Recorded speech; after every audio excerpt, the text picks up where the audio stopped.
Which part of question 5 do you need help with?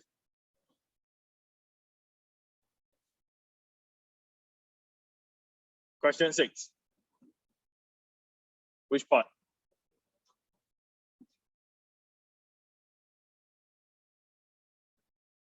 In part C, to convert the temperature in degrees Fahrenheit to degrees Celsius. So degrees Fahrenheit is used in some other countries, for example, in the US, whereas degrees Celsius is what is more commonly used, and it is also used in Singapore. So there is a formula that is given to us. Whatever value that is given in Fahrenheit, you substitute into the letter F. So this brings us back to our algebra again. And after you substitute in a value, take away 32 from it, times 5 divided by 9, and you get a value in Celsius. So that is the conversion. Now the question is, in which month was the average temperature closest to 5 degrees Celsius? In other words, we will need to find all the temperatures in degrees Celsius. So let us start with the first temperature in January. It says that it has a value of 44. Next, in February, we have 38. All these are in degrees Fahrenheit, which is not what we want. In March, 39, 43, 42, 48, 47, and 49. One of them will be closest to the temperature 5 degrees Celsius. That's what we need to find out. So as mentioned, let's start with the first one, 44 degrees in January. Temperature in Jan equals to, we're going to be substituting the value of 44 inside, because that is the degree, that is the temperature in Fahrenheit for January. So substituting in 44, 5 over 9, 44 minus 32. So let's see what we end up with.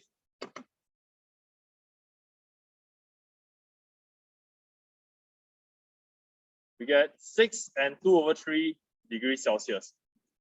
Pretty close to 5 degrees, but is it the closest? So let's continue. Besides January, let's go on to the next one. Take note that this 44 degrees, you can also write down its temperature in degrees Celsius at the side, or 6 and 2 over 3 degrees Celsius.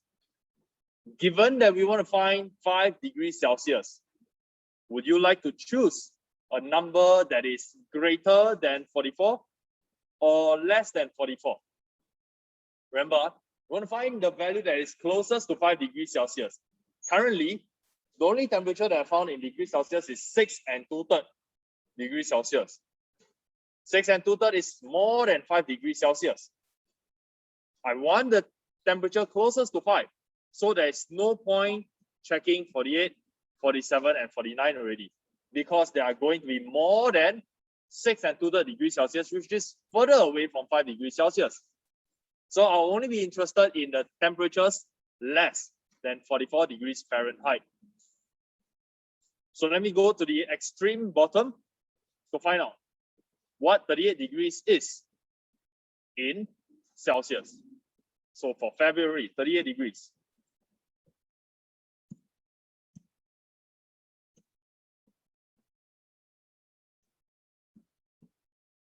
This time we have 38 minus 32.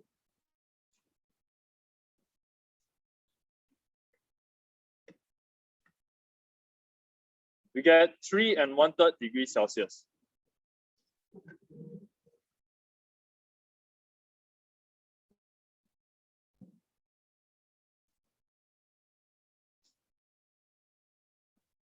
So I know that it has to be 5 degrees is in the middle.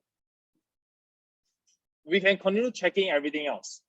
That is one way we can do it. Alternatively, we can, this method would work, but it is quite tedious. It requires us to keep checking all of them. How about if I find out the temperature 5 degrees Celsius in Fahrenheit straight away? then I see which number is closest. So that is the other approach, which will help us save time. But there is some algebra that you have to manipulate. So I'm not going to continue with this method. You can do it by yourself if you want to. Find the value that's closest to 5. So the method number 2, this is our method number 1. Method number 2, I want to write down, I want to rewrite our formula. C equals to 5 over 9, F minus 32. I want the value C to be changed to 5. There is a substitution of 5. So put it in, 5 equals to 5 over 9, F minus 32. By writing it this way, I am trying to find the temperature in Fahrenheit that is equivalent to degrees Celsius. So from here, I'm going to remove 5 over 9. We remove 5 over 9 by dividing by 5 over 9 on both sides.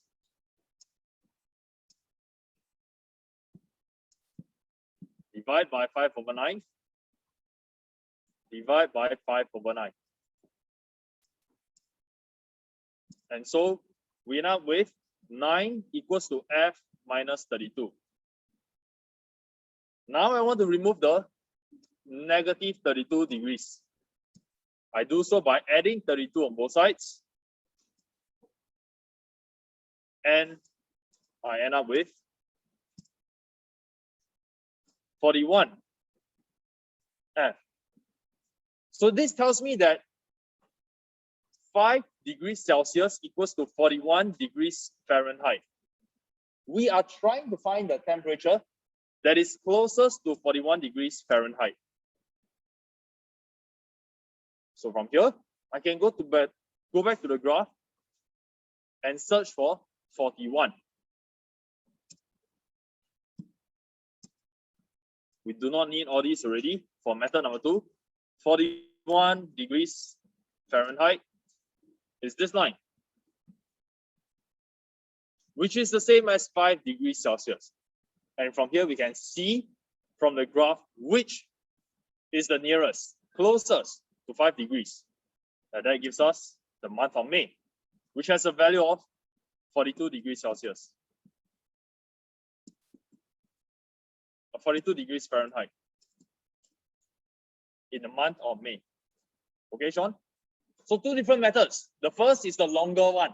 Every single temperature, you go and find its equivalent in degrees Celsius. The second method requires us to use algebra to find out the value of the letter F. That is faster. So May 42. In which month? So I prefer method number 2. And my final answer is in the month of May.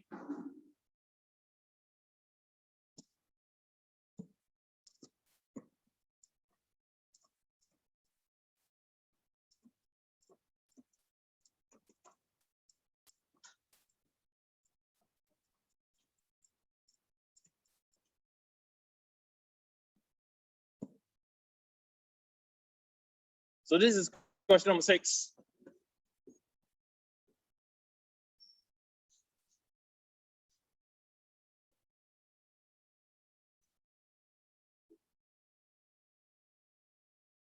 Question number 7. These are the values. These are the answers. Check. Do you need help? For those of you who have done your work.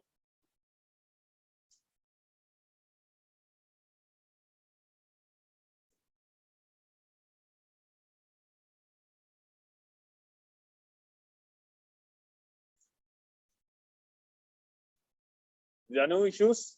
Question number 8.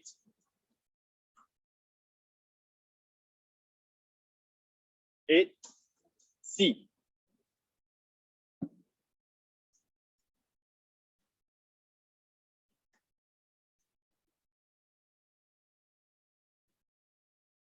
In question 8, we have the different types of movies that 200 people like. In 8C, they are asking for the angle for the sector representing thriller movies.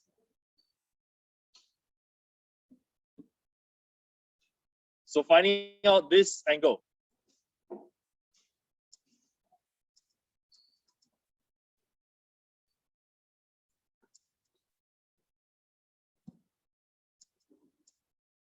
In order to find this unknown angle, we need to make use of angles at a point. So the total angle around the point will be 360 degrees. So we're going to be removing the other known angles. The angle over here, 90 degrees. We're going to remove that. Half of them like comedy. We're going to remove 180 degrees.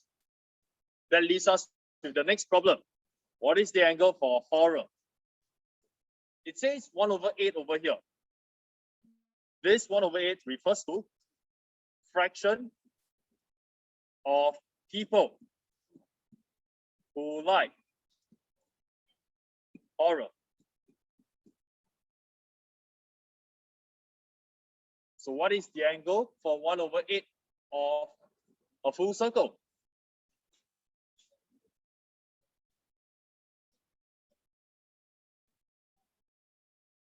So this is our next issue. We need to find out the angle for people who like horror. We do so by using the information of 1/8. 1/8 of what? 1/8 of everybody. Everybody is represented by 360 degrees. So angle for horror.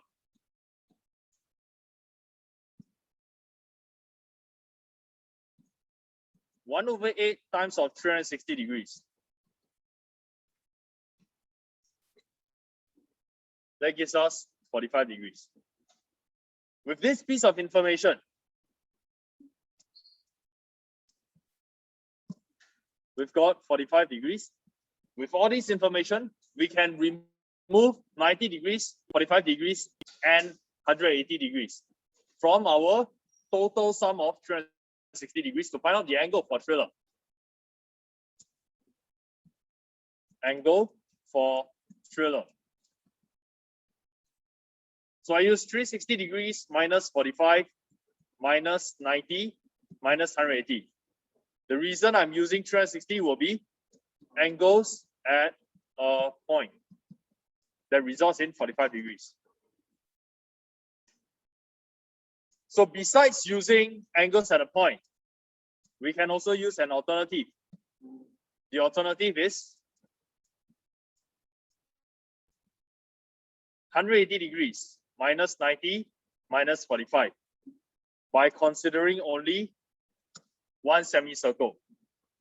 The reason would therefore be adjacent angles on a straight line,